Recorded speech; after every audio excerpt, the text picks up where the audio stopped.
And Jesus brought me up to heaven.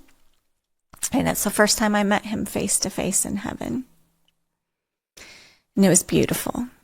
And so I actually got to see what I would say is a piece of heaven, a part of heaven.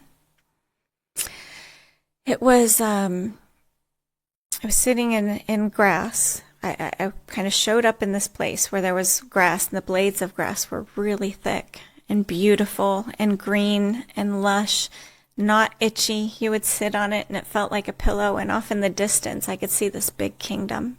It was probably like 2 miles away. Just grass in between, but this big kingdom. And I'm sitting in this little place where this grass is.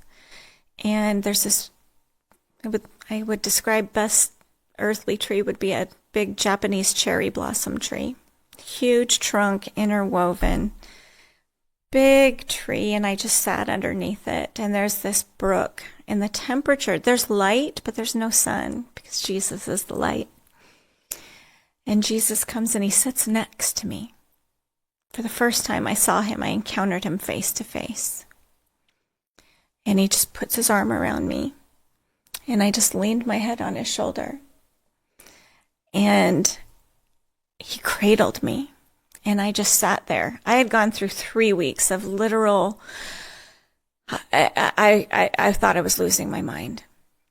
And the peace was just there. And the deliverance minister said, "Can you tell me what you're seeing?" And I could hardly hear him. He said the only words that I could get out of my mouth was peace.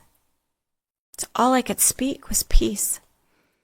There was a brook that went by, and my feet were like in the brook, and the water was water, but not water. It was refreshing, but it didn't have a temperature. When you took your foot out, it gets cold to dry. You didn't feel that. Everything was just perfect there and beautiful.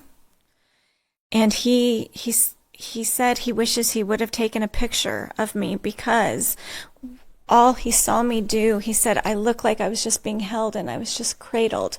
And he just watched me sit like that for half an hour.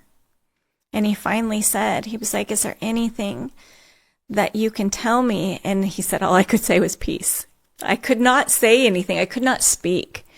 But I started to hear him. I could start to hear the birds, and kind of came back down into reality. And I opened my eyes, and we talked for a minute. And he goes, "Would you like to go into some deliverance?" And he goes, "Because I'm feeling like maybe you just need to go home and sit in his peace for a little bit." And I felt the same thing.